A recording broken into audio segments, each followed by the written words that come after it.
Hey, I'm John McPhee, the Sheriff of Baghdad.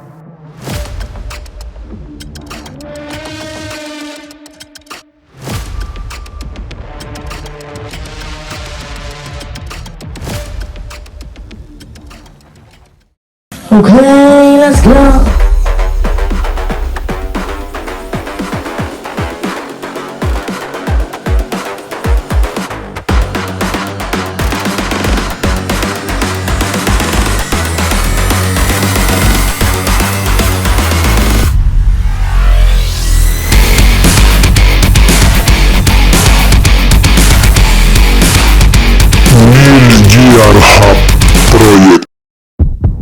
El sargento mayor John McPhee, apodado el Sheriff de Bagdad, o SREC, es un exoperador de la Fuerza Delta. Como operador Delta sirvió en el Escuadrón Alpha. McPhee también pasó por el 7º Grupo de Operaciones Especiales y en su primera etapa en las Fuerzas Armadas sirvió en el primer batallón del 75 Regimiento de Rangers. En sus más de 20 años de servicio, McPhee acumuló un número importante de condecoraciones, entre ellas 4 estrellas de bronce, una de ellas por valor y 3 medallas al servicio meritorio, entre muchas otras. Fue desplegado como un Ranger en Kuwait en 1991. A lo largo de la década de los 90 en El Salvador, Haití, Arabia Saudí y Bosnia. Tras los atentados del 11 de septiembre participó activamente en la Operación Libertad Duradera, desplegándose 3 veces, y también en la Operación Libertad Iraquí en otras 3 ocasiones. Aquí lo haría primero como operador Delta y más tarde como SIF en el 7º Grupo de Operaciones Especiales. McPhee se retiró en 2011 y desde entonces trabaja en su empresa de entrenamiento de tiro táctico, SOP Tactical. Su vida y su carrera militar está llena de actos donde claramente se cumple el dicho de que la verdad supera a la ficción. Así que quédate, que en Mir Jihad Project te lo voy a contar. John McPhee nació en torno a 1971 en el sur de Chicago, en una zona destinada a trabajos industriales de metalurgia, llamada Steel Mills. La infancia de McPhee es esa que ninguno querríamos tener. Criado en un barrio pobre y en decadencia dependiente del US Steel Southworks, que cerraría en torno a 1991. Sus padres tuvieron a su hermano, 2 años mayor, y a él a temprana edad. Ambos tenían problemas con el alcohol, juntando así todos los ingredientes para crear una familia desestructurada. Su padre abandonaría su hogar cuando John era muy pequeño. Con tan solo 8 años, uno de sus tantos padrastros, que era camionero, vio en John ciertas dotes para la mecánica, y este le enseñaría algunas nociones haciendo que realizara los mantenimientos básicos de su camión. La mecánica apasionaría a McPhee, llegando a trabajar desde muy temprana edad en talleres de reparación mecánica y soldadura aplicada a camiones principalmente. Debido a los malos tratos recibidos por su madre, con 12 años se marchó de su casa junto a su hermano, y ambos vivieron en un burdel un tiempo. La madame de este burdel, que era prostituta y politoxicómana, se convirtió en el único referente materno hasta el momento para John y su hermano, siendo una de las personas más amables y cariñosas con ellos que habían tenido en sus cortas vidas. Dada la complicada situación para ambos, su hermano y él tuvieron problemas con la ley por cometer robos. John no era una persona con la que vacilar, y no dudaba un segundo en entrar en una pelea. Debido a esto, terminó en una escuela para jóvenes problemáticos, donde era el único joven de raza blanca, lo que lo convirtió automáticamente en el centro de la ira de sus 72 compañeros de raza negra. Su doyo de artes marciales fue el transporte escolar, donde todos los días tendría que pelearse, resultándole más rentable a su escuela costearle un taxi diariamente que a que éste siguiera rompiendo mandíbulas y narices a la par de asientos y cristales. Pese a todo esto, McPhee siguió estudiando y terminó sus estudios en la secundaria. Él tenía claro que su futuro estaba en el ejército, ya que toda su familia había servido en las Fuerzas Armadas. Tras dejar el instituto, trabajó como mecánico. Cansado de estar siempre lleno de grasa y de ir de taller en taller, se planteó ser mecánico de jets en la Fuerza Aérea. Hizo unos tests para ver su puntuación. Al regresar al reclutador con esta puntuación, este le dijo que solo le alcanzaba para ser administrativo en la Air Force, y en palabras de McPhee, él no quería ser una secretaria. El reclutador le aconsejó que igual lo suyo era infantería o alistarse con los marines. Un amigo suyo servía en los Rangers, y este lo convenció para alistarse también en esta reputada unidad, y así lo hizo John. A finales de 1990 o comienzos del 91, con 21 años se alistó en el 75 Regimiento de Rangers. Primero pasó por el curso básico del US Army, más tarde por la escuela de paracaidismo, y en Fort Benning es donde cursa la selección para entrar al 75 Regimiento. El curso de acceso, también llamado en esa época RIP, Ranger Indoctrination Program, programa que cambió sus siglas en enero de 2010 a RASP, Ranger Assessment and Selection Program, y que dura actualmente 8 semanas. El RIP duraba 3 semanas y eran 3 semanas brutales según la experiencia de John. Es aquí donde por primera vez en su vida siente que encaja y encuentra un orden entre tanto caos que era el medio que predominaba en su pasado. Tras el RIP es destinado al primer batallón del 75 Regimiento de Rangers. Antes de cursar la escuela de Ranger en diciembre del 91, es desplegado en Kuwait. En menos de 26 horas del aviso ya se dirigía rumbo a una misión de demostración de fuerza que fue llevada a cabo mediante una inserción en paracaídas para tomar el aeródromo de Ali al-Salem, seguido de una caminata de 50 km por zonas devastadas por la guerra meses antes, es decir, la Operación Desert Storm. Operación Irish Gold es el nombre que le darían a esta especie de maniobras y que fue algo desastrosa para los Rangers, ya que había vientos de 25-30 nudos y esto ocasionó que muchos Rangers cayeran fuera de zona y terminaran con lesiones graves. Precisamente este es el caso de McPhee, que se partió una pierna y cayó en un campo de minas. Tras esto pasaría unas semanas en la zona hasta regresar a Estados Unidos. Al regreso de Kuwait, McPhee accede al curso Ranger. Este curso consta de 3 fases, una física, otra de guerra terrestre y de montaña y operaciones anfibias. Gran parte de este curso se realiza bajo mínimas horas de sueño, mínimo aporte calórico y máximo estrés. Según nuestro protagonista, el curso para él fue genial y lo disfrutó. Perdió algunos kilos de peso, no le costó lidiar con el hambre, pero sí llevó mal la falta de sueño, llegando a quedarse dormido en ocasiones mientras comía. Bueno, pues para los que me siguen de algún tiempo de este canal saben que me gusta explicar las cosas para todo el mundo, no solo para las personas que son entendidas en esto. Y quería aclarar que ser un Ranger no es lo mismo que tener el curso Ranger de este que se habla cuando que lo realizó McPhee, ¿no? Para tú acceder al 75 Regimiento Ranger pasas por un curso que en esta época cuando estaba McPhee se llamaba RIP y que en la actualidad se llama RASP, ¿no? Y tiene más duración que el RIP. Eso te da la pertenencia al 75 Regimiento Ranger y eres un Ranger, ¿vale? Pero luego está el curso Ranger, que este curso lo hacen todos los Rangers una vez están dentro del regimiento, pero también es un curso que se le da a la que pueden acceder otro personal de las Fuerzas Armadas. Y tengo entendido que no solo es exclusivo para el US Army, sino también se puede acceder desde, pues no sé, supongo que vamos desde de la Marina, de la USAF o de los Marines, no es algo que tenga muy claro, pero creo que va por ahí. Aparte también tengo entendido que personal de la OTAN puede realizar este curso en ciertas ocasiones. Tampoco tengo muy claro, pero me suena de haberlo leído. McPhee en sus 5 años como Ranger llegó a pasar por la escuela de francotiradores, adiestramiento en jungla en Panamá, se desplegó en Egipto y Somalia, y en torno a 1995 querían enviarlo a Corea, a la DMZ, es decir, a la zona desmilitarizada, la frontera entre las dos Coreas. Este destino no lo entusiasmaba de ninguna manera, y decidió optar por unirse a los Special Force Green Berets, y así tener un mayor control sobre los posibles destinos a los que los mandaran. En 1995 comienza el Q-Course. Q-Course es el nombre coloquial para Special Force Qualification Course. Este curso es muy extenso y a su vez se divide en otros cursos. La primera etapa es el Special Force Assessment and Selection. Para McPhee no supuso ningún reto pasar por aquí. Además, todos sus compañeros del curso, salvo uno o dos, eran unos pusis, unos cobardes lloricas. El nivel era tan bajo y lamentable que durante una caminata que se realiza al final de esta fase llamada The Trek, en un tramo que tienes que cruzar un río, McPhee vio como la mayoría de sus compañeros de curso se ponían bolsas de plástico en los pies para no mojarse las botas. Al finalizar esta caminata llegó a donde un instructor y este le pidió que entregara la bengala de rescate que le habían dado por si se perdía en el transcurso. John se percató que aquella caja estaba prácticamente vacía y su instructor le dijo que solo él y otro compañero habían finalizado.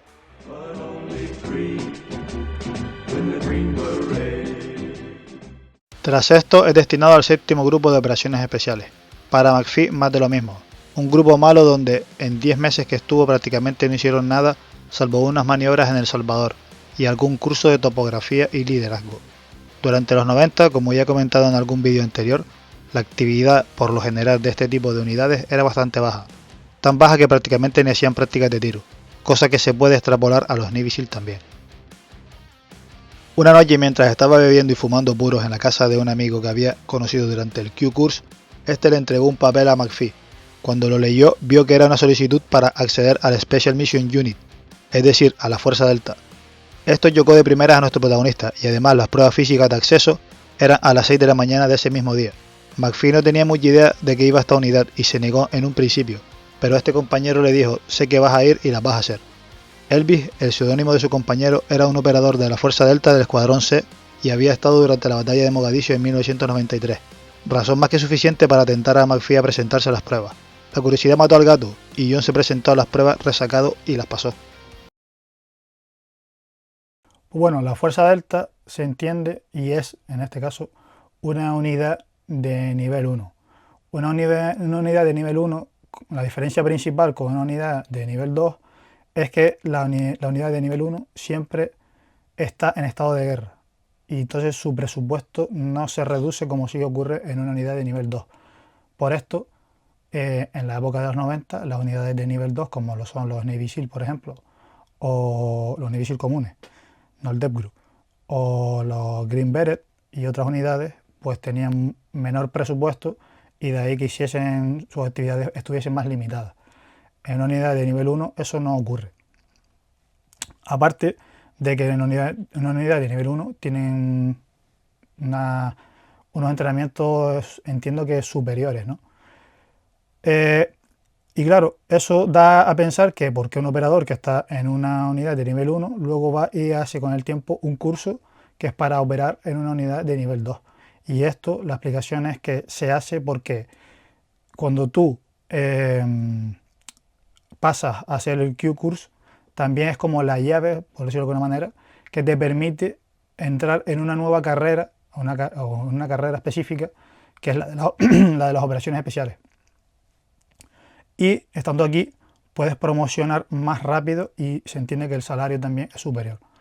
Entonces, por eso hay operadores que, por distintas razones, pues van de una unidad, a lo mejor, convencional a la fuerza delta directamente y luego al tiempo se ven obligados, por de decirlo de alguna manera, de regresar ahora a hacer un curso de nivel 2, pero básicamente es por eso. Es porque quieren entrar en la carrera de las operaciones especiales. Este caso también es el mismo del operador de Kevin Holland, que estuvo en el Escuadrón C y también entró en los 90. Perdón, entró a finales, o sea, a comienzos del 2000. Que 4 años más tarde de haber estado en la Fuerza Delta, tuvo que volver, o sea, tuvo que hacer el curso, el Q-Course y para poder ascender en la rama de las fuerzas especiales y además también para poder portar la boina verde. En el caso de McPhee, su progresión fue más típica y fue un Ranger, luego un Special Force y luego operador de la Fuerza Delta. En 1996 va a la selección para la Delta Force. Como ocurre con casi todos los operadores que han formado parte de esta selecta unidad, la información sobre el adiestramiento para la Fuerza Delta que aportan es muy escasa, pero coincide con lo contado por el operador del Escuadrón C, Kevin Holland. Según John, en este curso, conocido bajo el nombre de la selección, no interactúas prácticamente con otros compañeros. No es lo mismo que un curso Ranger, Qualification Course de los boinas verdes o BATS de los SEAL. Aquí pasas días prácticamente solo donde te relacionas con los instructores que básicamente te dan un destino y unas pautas. Pasas la mayor parte del tiempo realizando grandes caminatas, haciendo topografía, vida en el bosque y al parecer este método por sí solo ya hace una criba importante en los aspirantes. Donde único hay algo de interacción es en las teorías en las aulas y poco más. Con McPhee, sin aportar números exactos, comenzarían cerca de 200 aspirantes y no completarían la selección ni para formar un pelotón, es decir, unos 16 o menos. Tras esta selección automáticamente comienza el OTC, siglas de Operator Training Course. Esta fase de adiestramiento dura unos 6 meses. Para hacernos una idea de la cantidad de conocimientos impartidos en este curso, podrían coger a un mecánico del US Army que consiga llegar hasta aquí y en 6 meses convertirlo en una persona capaz de operar en una unidad de nivel 1, ya que para este curso, como he mencionado con anterioridad, puedes acceder desde cualquier rama de las Fuerzas Armadas y desde cualquier puesto siempre y cuando se cumplan unos requisitos y obviamente hayas pasado la selección. De lo poco que se habla sobre este adiestramiento es sobre las prácticas de puntería. Son muy exigentes con la puntería a sacar en estas prácticas y adiestramiento. Fallar en los test o sacar mala puntuación en ellas es algo de lo que probablemente no te recuperarás, ya que el nivel de competitividad es muy alto. Además, en el OTC no se da, como sí se da en otros cursos de adiestramiento, el adiestrarte y putearte a la vez. Si estás aquí es para trabajar con los mejores, y los mejores te van a enseñar cómo se hace. Ya no buscan hacer cribas, lo que buscan es formar auténticos profesionales. Cuando comienza el OTC le ponen, como solemos decir en España, la miel en los labios. Entra en una sala donde le dan a probar todo tipo de equipamiento militar para comprobar su talla, número de calzado, etc.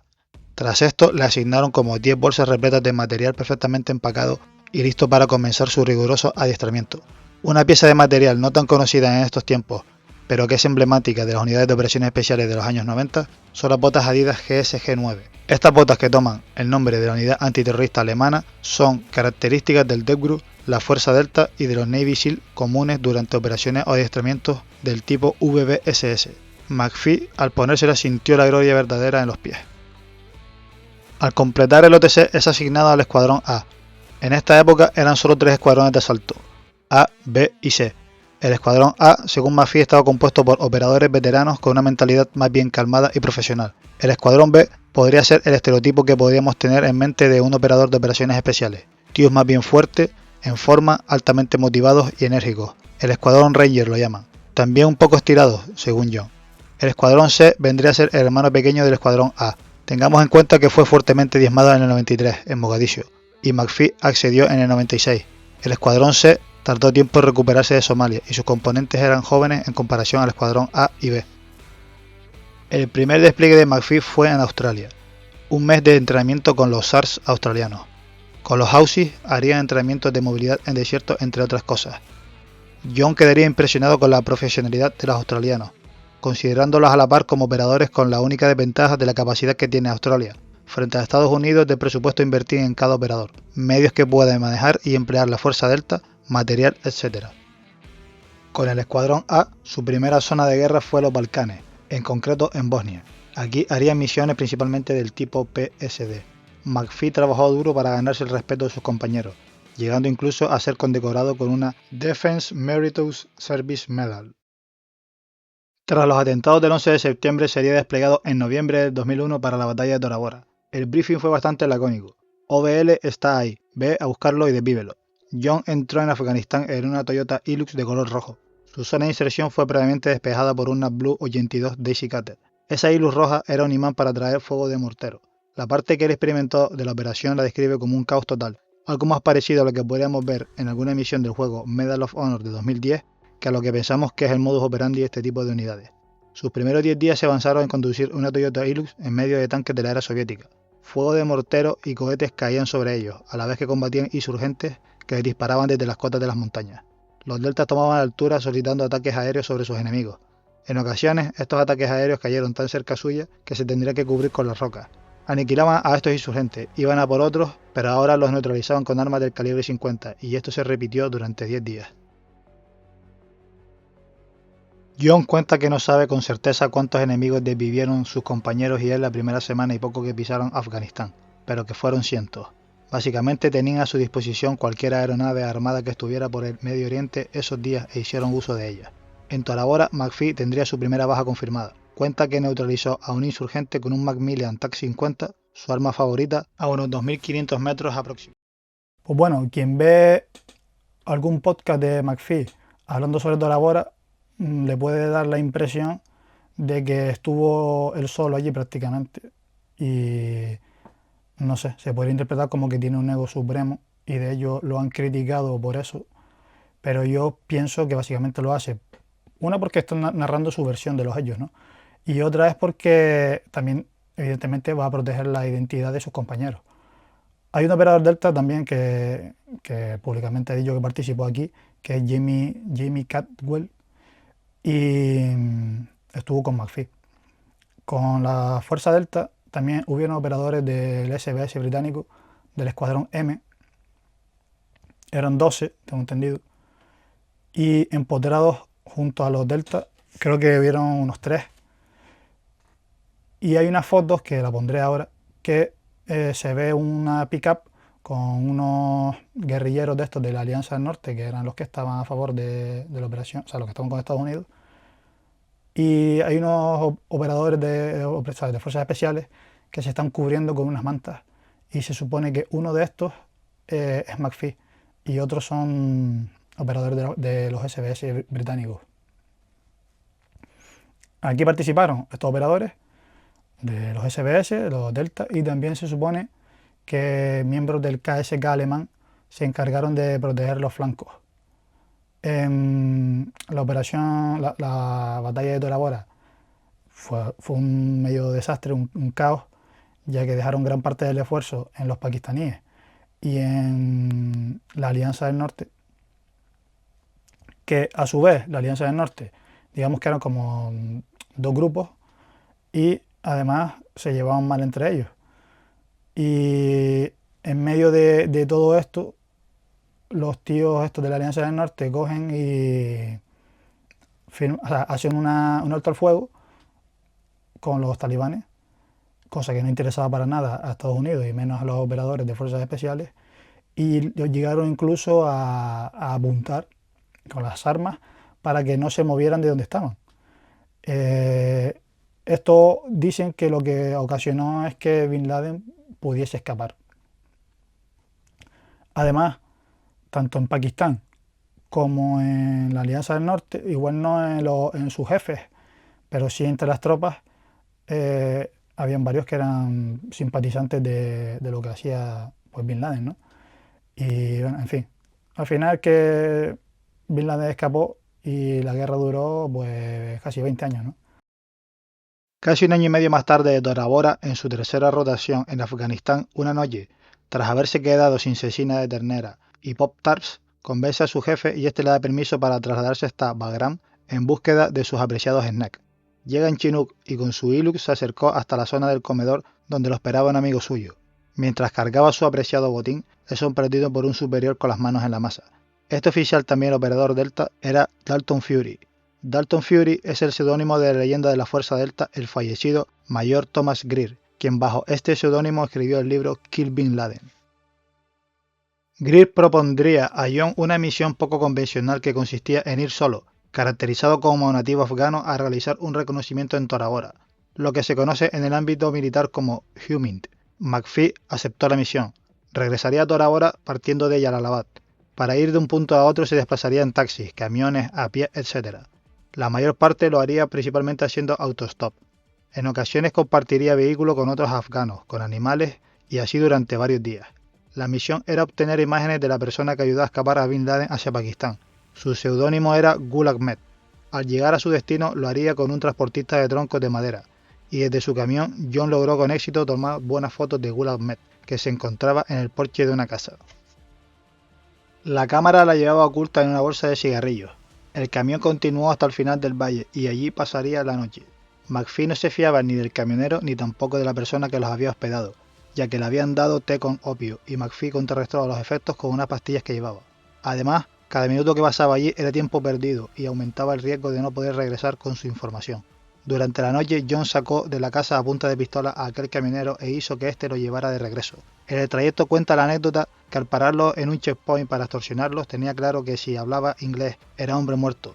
Así que se hizo pasar por discapacitado mental y comenzó a dar gritos y a actuar como podríamos imaginarnos que lo haría una persona con una discapacidad mental importante. Le funcionó y consiguieron pasar.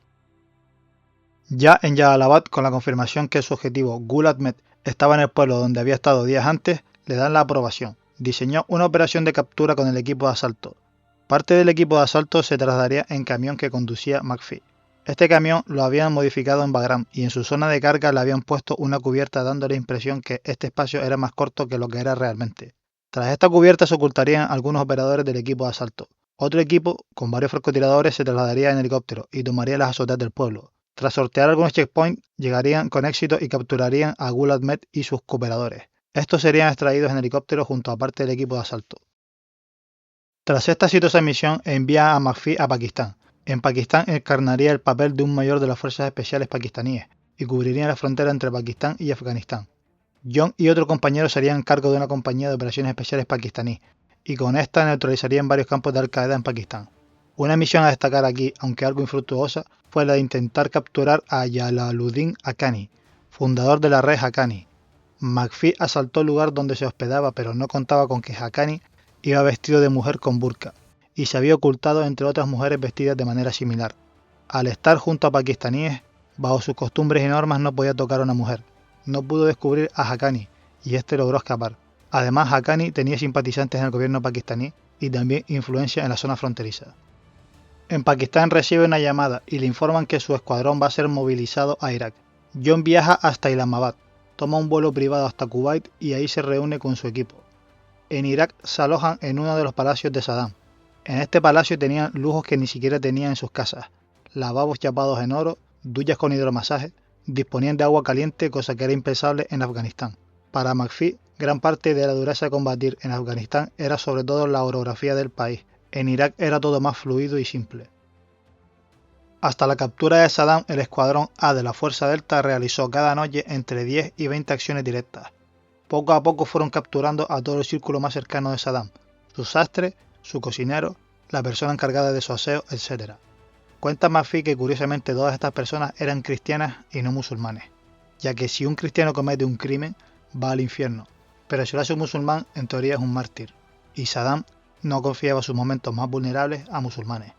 El Escuadrón A fue responsable de vivir a 2 de los hijos de Saddam, aunque en esta operación no participó el pelotón de John, ya que ellos operaron la noche anterior y cuando regresaron salió el segundo pelotón que había descansado la noche a realizar esta misión diurna. En Irak volvió a realizar varias misiones en solitario, esta vez haciéndose pasar por conductor de taxis con el fin principalmente de recoger a informantes y de esta manera no levantar sospechas. Tras tener serios problemas en su matrimonio y debido a un divorcio muy complicado, John se vio obligado a salir de la Fuerza Delta y regresar al séptimo grupo de operaciones especiales. Ahora en el séptimo grupo se unió a un grupo SIF. En Al-Assad, Irak, su equipo SIF estaba bajo el mando del Blue Team del Death Group. John tendría varios encontronazos con estos SEAL. El jefe de esta Task Force, conocedor de la trayectoria de McPhee, le dio bastante soltura para realizar sus misiones, así que John emplearía todos los medios a su disposición y sus conocimientos para tomar primero todos los objetivos tras los que iban los operadores del Blue Team. Debido a esto, enviaron a McPhee a Bagdad, a operar bajo las órdenes del Escuadrón B de la Fuerza Delta. En este tiempo, con el Escuadrón B participó en la búsqueda de Zarqawi, en los escombros tras el bombardeo sobre su posición. Pues lo de Sheriff of Baghdad no tiene ningún misterio. Este hombre tenía un amigo que tenía un montón de camisetas que ponían esto y se las quedó. Se las quedó porque este amigo no le daba salida, eran enormes y este hombre las estuvo utilizando para todas sus actividades fuera de lo que eran los asaltos y este tipo de cosas, o sea, cuando iba a entrenar, cuando iba a hacer cosas así. Y al final pues se quedó con lo de Sheriff of Baghdad. Y lo de REC es porque por lo visto en una base o no sé qué historia intentaron mover una caja, nadie podía, él pudo y lo compararon con el REC y de ahí salió lo de REC. Con respecto a McPhee hay algunas polémicas de canales que hay en YouTube donde dicen que este hombre, que lo que cuenta son mentiras o son cosas exageradas. Yo pienso que hay algunas cosas que están un poco exageradas, pero algunas a las que se refieren no creo que sean mentiras. Por ejemplo, dicen que este hombre no es sargento mayor. Hay un vídeo donde una persona tratando de desmentir esto, creo que manda un email o algo así al Departamento de Defensa solicitando la información de John McPhee. Y se refieren desde el Departamento de Defensa a John McPhee como sargento mayor y dicen que él no era sargento mayor, ¿no? Después, por ejemplo, o sea, este canal que dice que este hombre miente y tal, dice que a él le quitaron su emblema de operaciones especiales de Boina Verde debido a que este hombre era un maltratador o algo así. Eso no está bien visto en la comunidad de las fuerzas especiales, tengo entendido, y se lo retiraron. Realmente no lo sé, porque cuando este otro vídeo, o sea, este otro canal, perdón, trata de acceder a esa información, se la deniega. Entonces, ¿cómo es posible, ¿no?, que la tuviese este otro canal? Salvo que lo consiguiera de una manera un poco ilegal, ¿no? Y luego, también que el tema de Tora Bora pues que era falso, o que no era así, yo qué sé, más cosas, ¿no? La misión esta en solitario que hizo, todo este tipo de movidas. En el libro de Kill Bin Laden de Dalton Fury, de Thomas Greer, lo narra perfectamente, por lo que tengo entendido. Nunca he leído ese libro, pero bueno, ahí lo pone, por lo que he podido ver. Y aparte, solo hay que ver la cantidad de condecoraciones que tiene este hombre como para hacerse una idea del tipo de carrera militar que tuvo. O sea que, sinceramente, no le veo sentido a que esté inventando ese tipo de cosas. Que exagere un poco algunas, no digo que no, pero que se las invente no creo. Y respecto a si es o no un maltratador, pues evidentemente yo no voy a justificar nunca que una persona maltrate a otra, a una mujer en este caso, ¿no? A su mujer. Pero hay que entender una cosa o buscarle un poco A ver, este hombre tuvo una infancia de mierda, que vivió con una prostituta, medio abandonado, luego entra en las Fuerzas Armadas y pasa a formar parte de la unidad de nivel 1.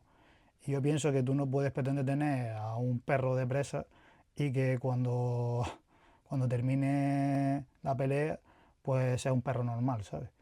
Y este hombre ha estado toda la vida de esa manera. Aparte tengo entendido que también estuvo en una época alcoholizado, también estuvo con el tema del PTSD, que es el síndrome postraumático este de guerra. Y me imagino que todo eso tendrá que ver para que esto desemboque en conductas que son inmorales, ¿no? Y bueno, es una pena, porque la verdad que me parece un tremendo personaje este hombre. O sea, un personaje de buenas maneras, ¿no? Que no haya más, o que yo no haya podido encontrar al menos, más información respecto a lo de Irak. Las cosas que se terminan ahí, y sé que luego lo ascendieron a sargento mayor y dejó un poco de lado el tema operativo. Creo que se me cortó esto del vídeo. Bueno, continúo. Después de sargento mayor lo pasan al J-Staff, que es o sea, pertenecía al J-SOC, que es el mando de operaciones especiales que tiene a las fuerzas especiales de nivel 1. ¿Y qué era lo que hacía aquí? No lo sé. Dejó la parte operativa, no sé si llegó a algo más administrativo, no lo sé, pero tengo entendido que el hombre estaba amargado y se retiró en el 2011, porque estaba hasta las narices de esto, ¿no? Esperó a cumplir los 20 años estos que necesitan ellos para cobrar esa pensión y tal, y se retiró. Y en la actualidad fundó su empresa, la de SOP Tactical, que es Sheriff of Baghdad, y hasta la actualidad, y por lo que parece, le va muy bien con esta empresa. Algo que se me olvidaba comentar respecto al tema de las críticas es que este hombre pues ha dicho algunas cosas respecto a la operación Red Wing de los SEAL o a lo de Chris Kyle, que es el último francotirador. Y a ver, respecto al tema de la operación Red Wing, de cómo se entendió en un principio que había sido la operación Red Wing a como hoy en día se sabe que ocurrió, pues dista mucho, ¿no? Y yo creo que las críticas de este hombre vienen por ahí, y aparte porque en su experiencia él y unos pocos deltas más aniquilaron a cientos de insurgentes en Tora Bora. Y unos pocos insurgentes, pues en teoría, eliminaron a estos SEAL, ¿no? Yo creo que va un poco por ahí. No me parece acertado esto por parte de McPhee, pero por ahí creo que es parte también de lo que es criticado. Otra cosa que por la que es criticada es por, digamos, lo que él dice, que por eso el canal este que comenté antes, que lo lleva un Boina Verde o ex Boina Verde o algo así, sacó esta supuesta información de McPhee. Este hombre se ha ganado un poco el odio con los Boinas Verdes, aunque fue uno, por decir básicamente que eran unos pussies, como había comentado yo en el vídeo. Y, a ver, evidentemente no todos, pero sí los que estuvieron con él cursando el Q-Course este, ¿no? Y bueno, eso se ve que no sentó bien en la comunidad de los Boinas Verdes Special Force. Y luego también respecto a lo de Chris Kyle, yo creo que McPhee se refiere a la película. La película tiene un montón de cosas exageradas y cosas que ni siquiera ocurrieron. Y eso es así, o sea, si lees el libro, verás que la película se toma unas licencias ahí, que al fin y al cabo es una película y hay que hacerla para que la gente la consuma, ¿no? Pero creo que va por ahí. No creo que realmente se metiese con la historia real de Chris Kyle, ¿no? Y bueno, hasta aquí creo que es lo que puedo comentar de este tremendo personaje, John McPhee. Y nada, espero que les haya gustado este vídeo. Pues bueno, hacer este tipo de vídeos la verdad es que lleva bastante tiempo, sobre todo en el tema de la edición. Y además que yo trato siempre de que lo que ustedes ven sea más o menos algo que concuerde con lo que yo voy narrando, ¿no? Y para esto hay que tener algo de conocimiento y también pues buscar bastante. Y también se da un montón de tiempo. Entonces estaría bien que le deis me gusta al vídeo, que lo compartan y sobre todo importante que se suscriban al canal. Estoy seguro de que hay cosas que son mejorables, hay cosas probablemente en las que yo me equivoque, porque yo mucha información la obtengo de podcast y los veo en inglés. Precisamente yo no soy un erudito en el inglés. Y bueno, poco a poco he ido tratando de mejorar no sé cómo se llama, el setup, y poco a poco. Algo que no voy a poder mejorar es el careto de mierda que tengo, pero es lo que hay, van a tener que verlo durante un montón de tiempo.